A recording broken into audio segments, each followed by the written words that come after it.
قبل ما نبدأ، اتأكد إنك قافل الباب ومطفي النور. ولو في مراية قصادك غطيها. اللي جاي أنا شفته بعينيا وسمعته بودني، وحلفت إني هحكيهولكوا بس بحذر. أنا الراوي، ودي واحدة من الحكايات اللي ما ينفعش تتنسى حتى لو حاولت. اسمها عروسة الشيطان، بس والله هي كانت أكتر من كده بكتير. أول جملة في المذكرة اللي لقيتها الشرطة كانت بتقول: تعرف لما الحلم الجميل يتحول لكابوس؟ بس الجملة دي كانت مرسومة بدم مش حبر. آدم يا جماعة شاب محترم، دكتور نفسي، يعني مش أي كلام، وكان متجوز منى بقاله 5 سنين، بس ما فيش أطفال. أيوة، ربنا ما رزقهمش. هو كان راضي وهي كانت راضية، بس مين اللي ما كانش راضي؟ أهله. الضغط اللي قتل البني آدم. كل يوم كلمة، كل مناسبة لمضة، كل قعدة لازم حد يقول هتفرحونا امتى. يا منى، كلامهم خنقها، خلاها تحس انها ارض بور مش انسانة. آدم عشان راجل بيفهم قرر يسيب بيت العيلة ويعيشوا لوحدهم في شقة صغيرة هادية. وفعلا منى ارتاحت، بس الهدوء ده كان هدوء اللي قبل العاصفة، الليلة اللي اتقلبت فيها الدنيا. آدم رجع من الشغل بدري الساعة 7. الشقة ضلمة، هدوء، ريحة بخور، بس بخور تقيل، بخور ريحته نفاذة تشدك، تشد.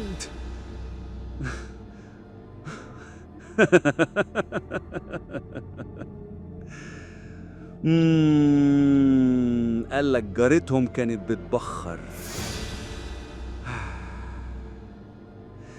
آدم سألها: ايه الريحة دي يا منى؟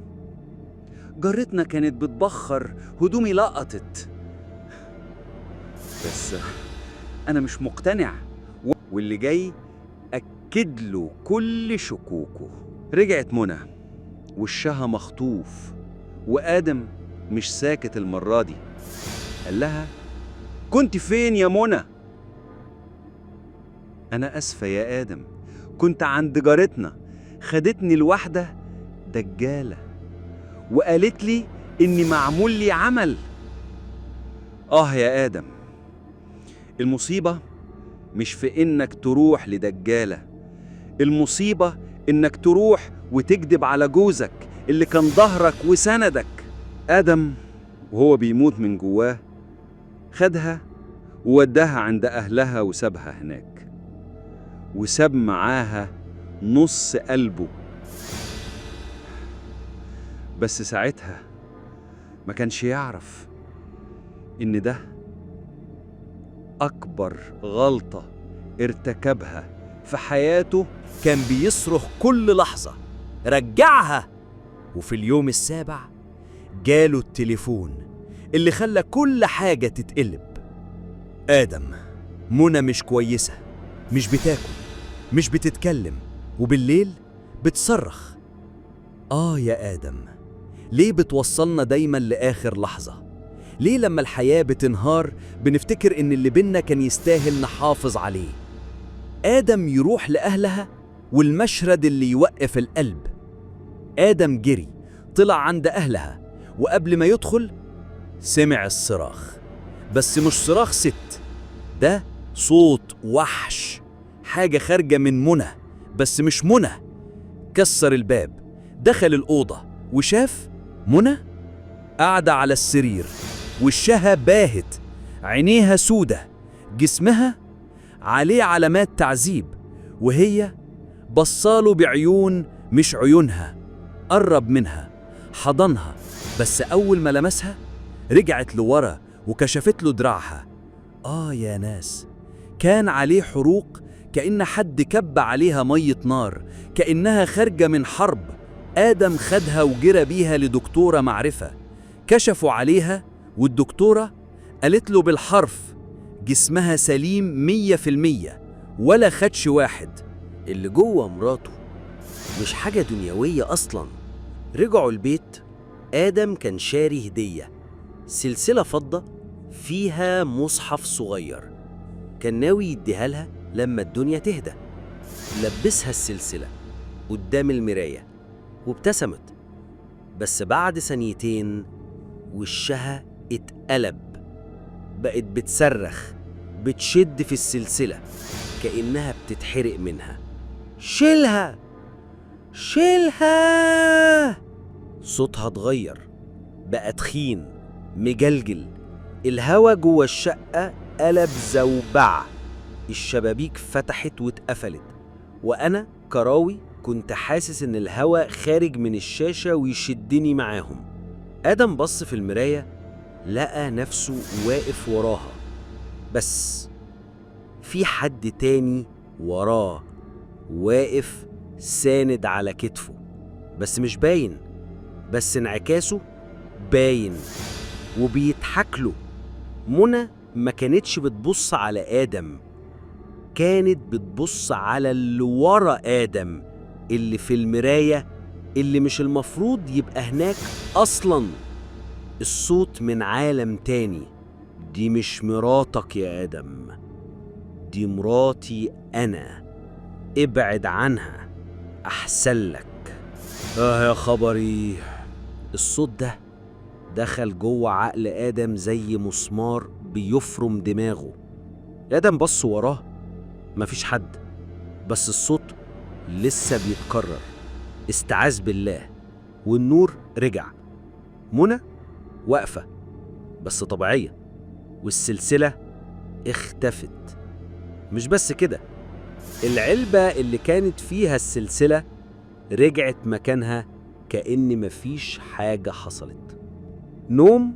لا يا حبيبي، دي بداية الكابوس. آدم دخل ينام، بس كل ما يغمض عينه يسمع اسمه: آدم آدم. فتح عينه، لقى منى فوق راسه، عينيها بتلمع. طلقني، انت مش قده. منى: مالك؟ مين اللي انا مش قده؟ شش، اسمع الكلام، انا مش مراتك، انا مراته هو. هو مين يا منى؟ هو الشيطان؟ هو العاشق؟ هو اللي دخل بينك وبين آدم؟ آدم بيقول: أنا انفعلت ومدت إيدي عليها، بس أول ما ضربتها إيد طبقت على رقبتي. مش إيدها، إيد حاجة تانية، إيد جامدة بتخنق بتعصر، وأنا بحاول أنطق الشهادة، وفجأة منى بتصرخ: آدم فوق، مالك؟ فتح عينه، لقى نفسه واقع وهي واقفة، ولا كأن حاجة حصلت، بس جواه كل حاجة ماتت. آدم كان نايم جنب منى، بس قلبه صاحي، مش مرتاح، حاسس إن في حاجة في البيت مش بيتها، في روح تانية، في أنفاس غريبة. وفجأة غمض عينه وصحي، بس المرة دي صحي في مكان مش شقته، مش سريره، ولا حتى الدنيا اللي نعرفها. آدم لقى نفسه في قاعة، كراسي كتير، وكل الناس قاعدة ساكتة باصين لقدام، مفيش ولا وش مفهوم، مفيش حركة، كأنهم تماثيل بتنزف صمت. وبعدين آدم قرب من أوضة، باب خشب، فتحه بهدوء ولقى واحدة قاعدة جوه. كانت ست، قدامها نار، وكان في ايدها صورة منى. مراتك دي بقت مش ليك.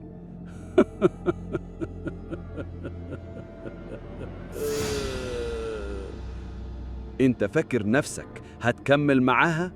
ده في حد سبقك. المشهد اتقلب.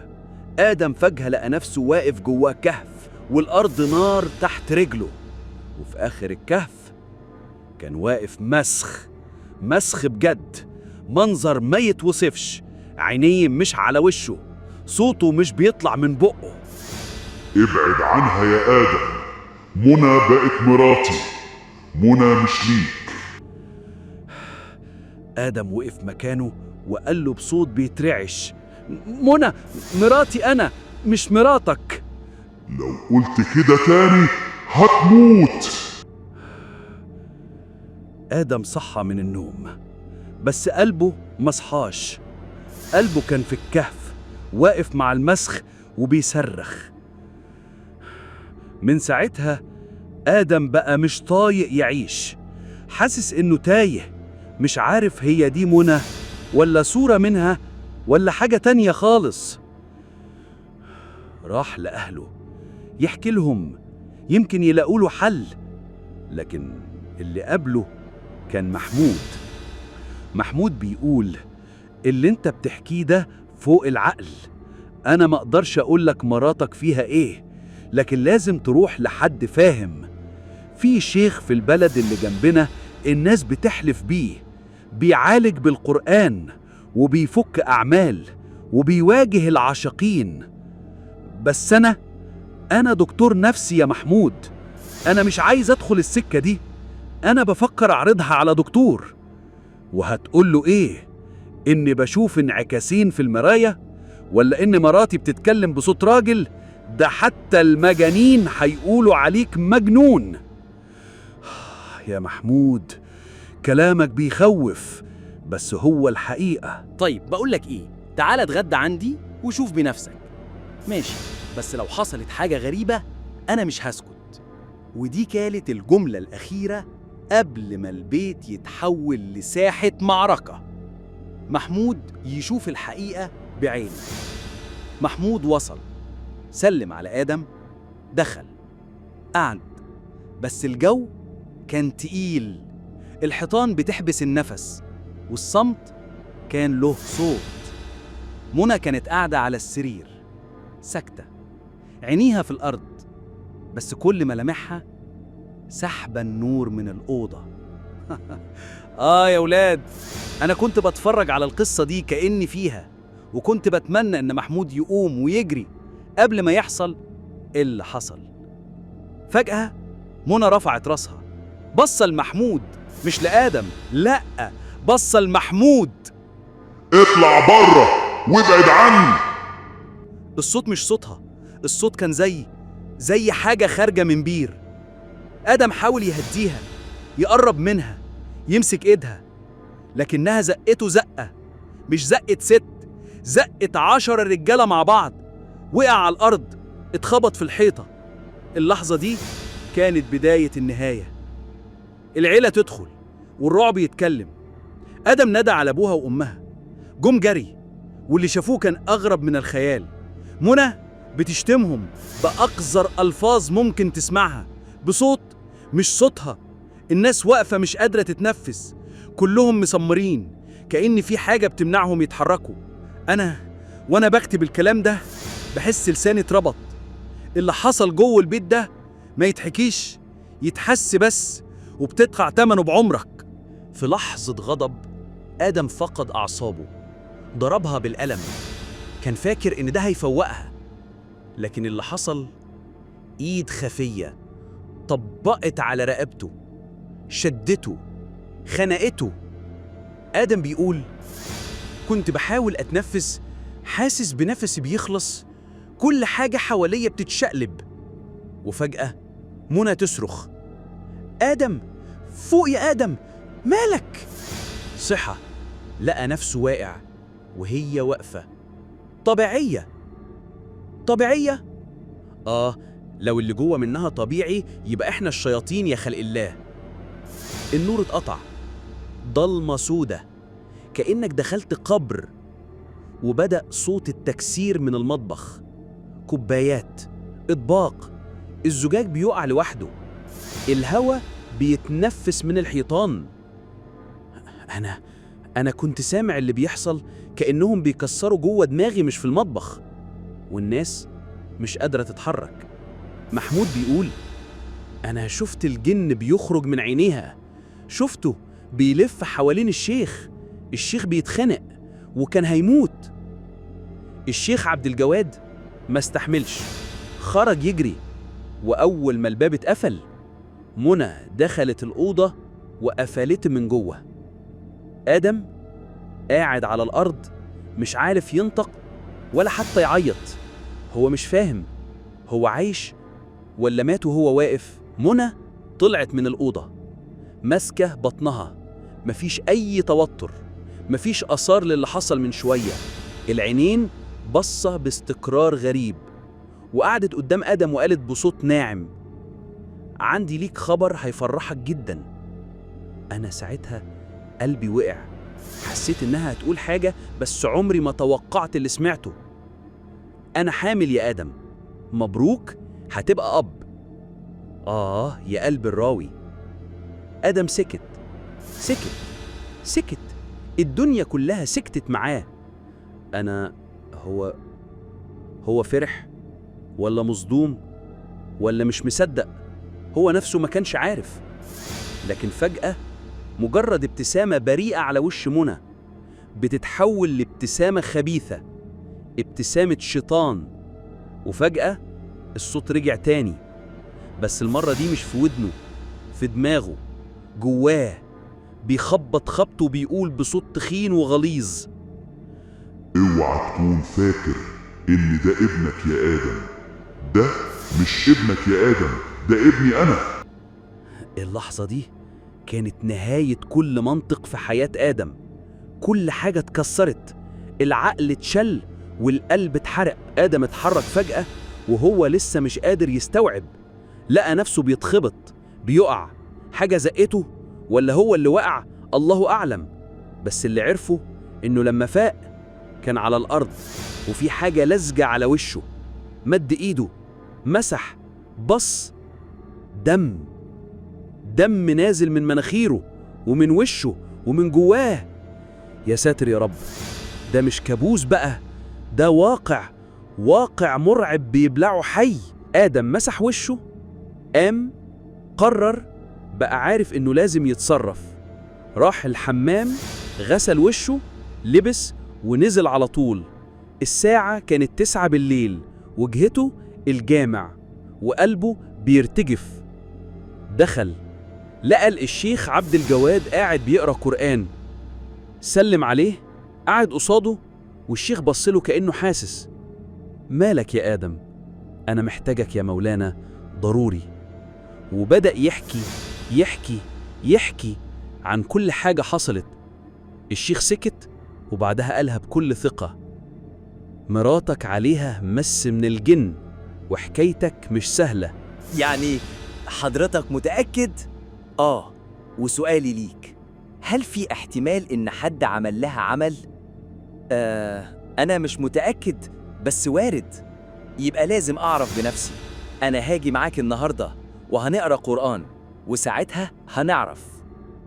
طيب، جزاك الله خير. كان آدم فاكر إن الشيخ ده هو المنقذ، بس اللي حصل بعد كده خلاه يتأكد إن مش أي شيخ يقدر يواجه اللي جوه منى. آدم رجع على البيت، لقى منى نايمة على السرير، وشها هادي جدا، لكن هو قلبه كان مولع نار. عارف اللي بيقولك الهدوء اللي يسبق الإعصار؟ هو ده. بعد شوية الباب خبط، آدم فتح، لقى الشيخ عبد الجواد. دخل الشيخ، وبمجرد ما عينه وقعت على منى وقف مكانه. الراجل حرفياً اتلجم، لكنه قام من مكانه وقال: هات حبل يا آدم، اربطها بسرعة قبل ما نبدأ. الكلام ده ممكن يتفهم غلط لو انت مش عايش اللي بيحصل، بس والله العظيم كان بيتكلم عن النجاة مش عن الأذى. آدم قرب منها، بس قبل ما يمد إيده منى قامت، زقته زقة خلت جسمه يطير في الهواء ويقع على الأرض. الشيطان بيتكلم بلسان منى. الشيخ بدأ يقرأ قرآن بصوت عالي، قوي، صريح، لكن منى ضحكت بصوت رج الحيطان، وقالت بصوت مش صوتها: انت جايب شيخ عشان يخرجني؟ ده انت عبيط يا آدم، فاكرني هخرج؟ لسه ما شفتش حاجة. أنا والله جسمي أشعر، والمصيبة الشيخ نفسه كان بيرتعش. بدأت تتكلم بطلاسم، كلام ملوش معنى، لكن صوته كان بيقطع في الأذن زي السكاكين. الشيخ وقع على الأرض، وشه بدأ يزرق، كان بيتخنق، والهوا في البيت بقى تقيل، كأنك محبوس في كفن. فجأة الخنقة اتفكت، والشيخ قام يجري، ما بصش وراه، ما حاولش حتى يشاور لآدم، هرب. آدم واقف مش قادر يتحرك. منى دخلت الأوضة وقفلت الباب على نفسها، يا قلب الراوي.